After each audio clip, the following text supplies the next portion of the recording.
Hello friends, welcome to job fact channel. तो आज इस वीडियो में बात करने वाले हैं THDC इंडिया लिमिटेड की तरफ से जो लेटेस्ट नोटिफिकेशन निकाली गई है बारे में। THDC लिमिटेड जो है इंडिया लिमिटेड, ये एक मिनी रत्ना कंपनी है, PSU है। यहाँ पर जो है रेगुलर बेसिस के ऊपर आपकी वैकेंसीज निकाली गई हैं। एग्जीक्यूटिव पोस्ट के ऊपर ये वैकेंसीज हैं, टेक्निकल और नॉन टेक्निकल पोजीशंस के ऊपर ये वैकेंसीज यहाँ निकाली गई हैं। टोटल वैकेंसी जो है वो है आपकी 55 यहाँ पर टोटल वैकेंसीज निकाली गई हैं। एग्जीक्यूटिव पोस्ट के ऊपर ये वैकेंसीज हैं, रेगुलर बेसिस के ऊपर ये वैकेंसीज यहाँ पर निकाली गई हैं। जो फर्स्ट वैकेंसी है वो है आपकी मैनेजर की यहाँ पर 2 टोटल वैकेंसी है, 1 अनरिजर्व 1 OBC।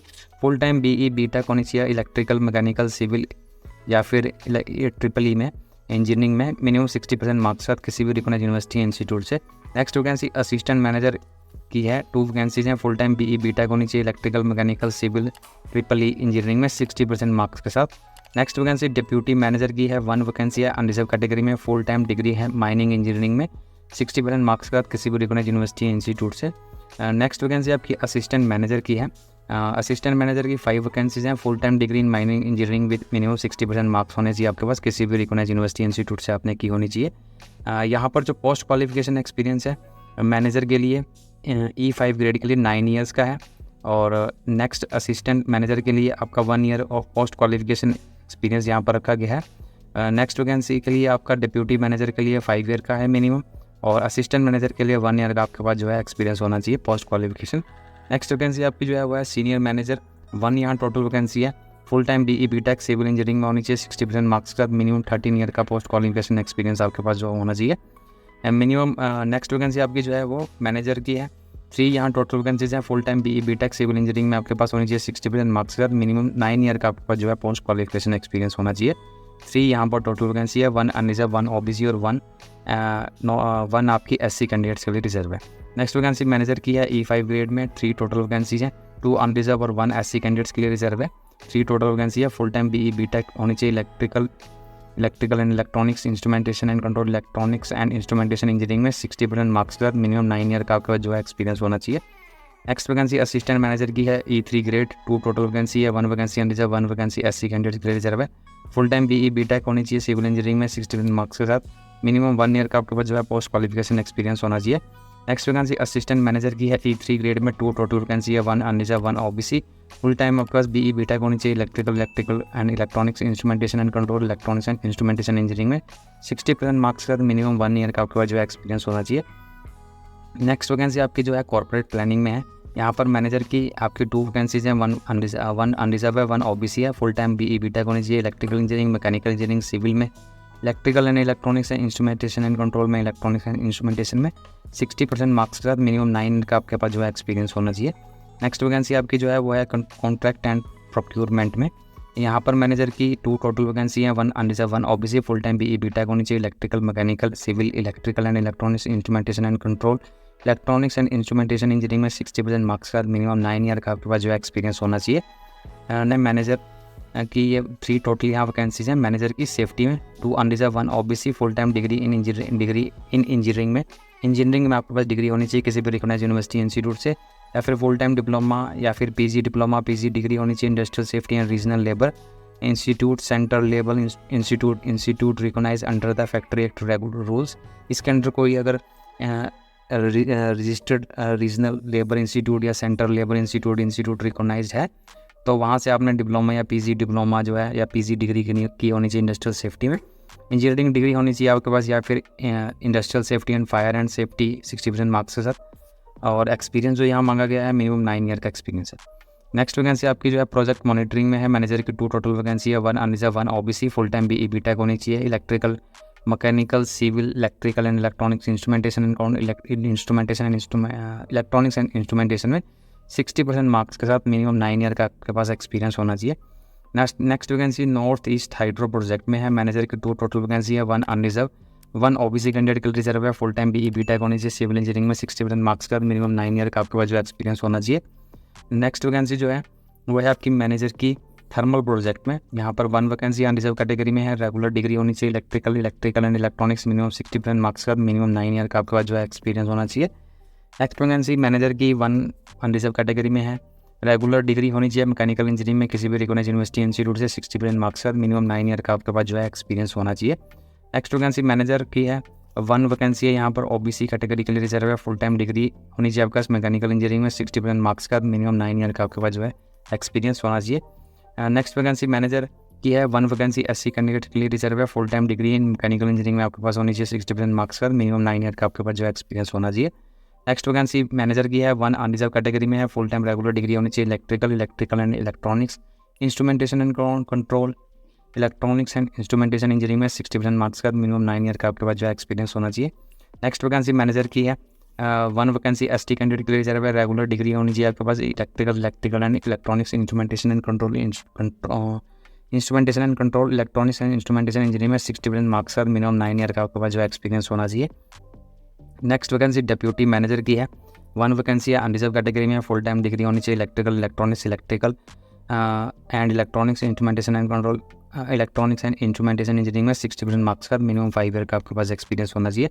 डिप्यूटी मैनेजर की नेक्स्ट वैकेंसी है, 1 वैकेंसी एससी कैंडिडेट के लिए, full time regular degree in electrical and electronics instrumentation and control, electronics and instrumentation engineering में आपके पास होनी चाहिए 60% मार्क्स के साथ, मिनिमम 5 ईयर का जो है एक्सपीरियंस होना चाहिए आपके पास। नेक्स्ट वैकेंसी असिस्टेंट मैनेजर की है, 1 वैकेंसी अनरिजर्व कैटेगरी में, फुल टाइम रेगुलर डिग्री होनी चाहिए electrical and electronics instrumentation and control, electronics and instrumentation engineering में 60% मार्क्स का, मिनिमम 1 ईयर का एक्सपीरियंस आपके पास जो है होना चाहिए। असिस्टेंट मैनेजर की नेक्स्ट वैकेंसी है, एसटी कैंडिडेट्स के लिए रिजर्व है, 1 वैकेंसी है, फुल टाइम रेगुलर डिग्री होनी चाहिए electrical and electronics instrumentation and control, electronics and instrumentation engineering में 60% मार्क्स का, मिनिमम 1 ईयर का आपके पास जो है एक्सपीरियंस होना चाहिए। नेक्स्ट वैकेंसी असिस्टेंट मैनेजर की है, E3 ग्रेड की, 1 वैकेंसी एससी कैंडिडेट के लिए रिजर्व है, फुल टाइम रेगुलर डिग्री होनी चाहिए electrical and electronics instrumentation and control, electronics and instrumentation engineering में 60% मार्क्स के साथ, मिनिमम 1 ईयर का आपके पास जो एक्सपीरियंस होना चाहिए। असिस्टेंट मैनेजर की वैकेंसी है, नेक्स्ट 1 अनरिजर्व कैटेगरी में है, 1 वैकेंसी है, ये अनरिजर्व कैटेगरी में है, रेगुलर डिग्री होनी चाहिए electrical and electronics instrumentation and control, electronics and instrumentation engineering में 60% मार्क्स का, मिनिमम 1 ईयर का आपके पास जो एक्सपीरियंस होना चाहिए। नेक्स्ट वैकेंसी असिस्टेंट मैनेजर की है, E3 ग्रेड में, 1 वैकेंसी है, फुल टाइम रेगुलर डिग्री होनी चाहिए इलेक्ट्रिकल एंड इलेक्ट्रॉनिक्स में, instrumentation and control, electronics and instrumentation engineering में 60% मार्क्स का, मिनिमम 1 ईयर का आपके पास जो एक्सपीरियंस होना चाहिए रेलिवेंट डिसिप्लिन में। असिस्टेंट मैनेजर की E3 ग्रेड में, 1 वैकेंसी है, ओबीसी कैटेगरी के लिए रिजर्व है, रेगुलर डिग्री होनी चाहिए electrical and electronics instrumentation and control, electronics and instrumentation engineering में 60% मार्क्स के साथ, और मिनिमम 1 ईयर का आपके पास जो है मिनिमम 1 ईयर का आपके पास एक्सपीरियंस होना चाहिए। नेक्स्ट वैकेंसी जो है असिस्टेंट मैनेजर की है, असिस्टेंट मैनेजर की E3 ग्रेड में ये वैकेंसी है, 1 वैकेंसी अनरिजर्व कैटेगरी में, फुल टाइम रेगुलर डिग्री होनी चाहिए मैकेनिकल इंजीनियरिंग में किसी भी रिकॉग्नाइज्ड यूनिवर्सिटी इंस्टीट्यूट है, 60% मार्क्स का, मिनिमम 1 ईयर का आपके पास जो एक्सपीरियंस होना चाहिए। Next vacancy assistant manager E3 grade में है, 1 ओबीसी कैटेगरी के लिए रिजर्व है, फुल टाइम रेगुलर डिग्री होनी चाहिए मैकेनिकल इंजीनियरिंग में किसी भी रिकॉग्नाइज्ड यूनिवर्सिटी इंस्टीट्यूट से, 60% मार्क्स का, मिनिमम 1 ईयर का आपके पास जो एक्सपीरियंस होना चाहिए। नेक्स्ट वैकेंसी जो है वो आपकी इन्वायरमेंट में है, सीनियर मैनेजर की वैकेंसी है, E6 ग्रेड में, 2 टोटल वैकेंसी है, फुल ये दोनों वैकेंसी अनरिजर्व में है, फुल टाइम आपके पास जो है BE BTech होनी चाहिए या फिर विद MTech भी होनी चाहिए आपके पास, BE BTech के साथ आपके पास MTech होनी चाहिए इन्वायरमेंट इंजीनियरिंग में किसी भी रिकॉग्नाइज्ड इंडियन इंस्टीट्यूट से यूनिवर्सिटी से, 60% मार्क्स के साथ, मिनिमम 13 ईयर का पोस्ट क्वालिफिकेशन एक्सपीरियंस आपके पास जो है होना चाहिए। नेक्स्ट वैकेंसी आपकी मेडिकल में है, last vacancy senior medical officer on regular basis E3 grade की वैकेंसी है, 5 यहाँ टोटल वैकेंसी है, जिसमें से 4 अनरिजर्व और 1 ओबीसी कैटेगरी के लिए रिजर्व है। MBBS होने चाहिए आपके पास, तभी आप इस एप्लीकेशन के लिए अप्लाई कर पाएंगे। साथ ही साथ रजिस्टर होने चाहिए आप मेडिकल काउंसिल ऑफ इंडिया के अंडर। पोस्ट क्वालिफिकेशन का एक्सपीरियंस 3 ईयर का आपके पास जो है पोस्ट क्वालिफिकेशन एक्सपीरियंस होना चाहिए। सीनियर मैनेजर E6 ग्रेड के लिए 48 ईयर मैक्सिमम एज लिमिट है। मैनेजर E5 ग्रेड के लिए 45 मैक्सिमम एज लिमिट है। डिप्यूटी मैनेजर E4 के लिए 40 ईयर मैक्सिमम एज लिमिट है। सीनियर मेडिकल ऑफिसर E3 के लिए 34 मैक्सिमम एज लिमिट है। असिस्टेंट मैनेजर E3 ग्रेड के लिए 32 आपकी मैक्सिमम एज लिमिट यहाँ रखी गई है। अगर आप रिजर्व कैटेगरी से हैं तो एज़ पर गवर्नमेंट रूल जो है आपको एज रिलैक्सेशन यहाँ प्रोवाइड की गई है। एज रिलैक्सेशन जो है वो एज़ पर गवर्नमेंट रूल है। जैसे SC/ST कैटेगरी के लिए 5 ईयर की, OBC कैटेगरी के लिए 3 ईयर की आपको एज रिलैक्सेशन है। PWBD कैंडिडेट्स को 10 ईयर की यहाँ पर एज रिलैक्सेशन जो है प्रोवाइड की जाएगी। सिलेक्शन प्रोसेस जो रहेगा उसमें आपका जो है सिलेक्शन प्रोसेस में आपका पर्सनल इंटरव्यू के थ्रू जो है आपको शॉर्ट लिस्टेड किया जाएगा। मार्क्स आपको दिए जाएंगे पर्सनल इंटरव्यू के, जिसमें अनरिजर्व EWS कैटेगरी के लिए 50% मार्क्स जो है क्वालिफाइंग मार्क्स है। OBC कैटेगरी के लिए 30 मार्क्स है। हाँ, तो यहाँ पर सिर्फ और सिर्फ एक पर्सनल इंटरव्यू आपसे जो है वो लिया जाएगा। पर्सनल इंटरव्यू के बाद आपकी जो है वो सिलेक्शन हो जाएगी। जो यहाँ पर आपकी एप्लीकेशन फ़ीस है वो है आपकी 2 मिनट अभी हम चेक कर लेते हैं जो आपकी एप्लीकेशन फ़ीस है। एप्लीकेशन फ़ीस आपकी वैसे 600 रुपीज़ है। 600 रुपीज़ जो है वो आपकी एप्लीकेशन फ़ीस है।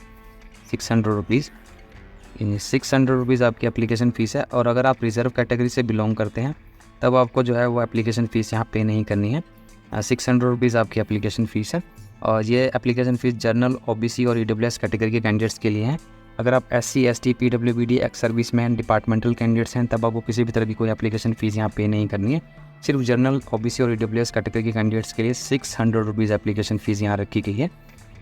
जो इस एप्लीकेशन के लिए अप्लाई करने की लास्ट डेट जो है वो है आपकी 16 अगस्त। 16 अगस्त जो है वो इस एप्लीकेशन के लिए अप्लाई करने की आपकी लास्ट डेट है। 16 अगस्त तक जो है वो आप इस एप्लीकेशन के लिए अप्लाई कर सकते हैं। ऑनलाइन मोड से आपने इस एप्लीकेशन के लिए अप्लाई करना है। 16 अगस्त 2024 तक आप जो है इस एप्लीकेशन के लिए अप्लाई कर सकते हैं। नोटिफिकेशन का लिंक आपको डिस्क्रिप्शन बॉक्स में मिल जाएगा, वहाँ जाके आप कंप्लीट डिटेल में जो है इस नोटिफिकेशन को आराम से चेक कर सकते हैं। तो आज की वीडियो में इतना ही। वीडियो अच्छा लगे तो लाइक, शेयर और अगर आप मेरे इस चैनल पर नए हैं तो चैनल को सब्सक्राइब करना ना भूलें। Thank you and have a nice day.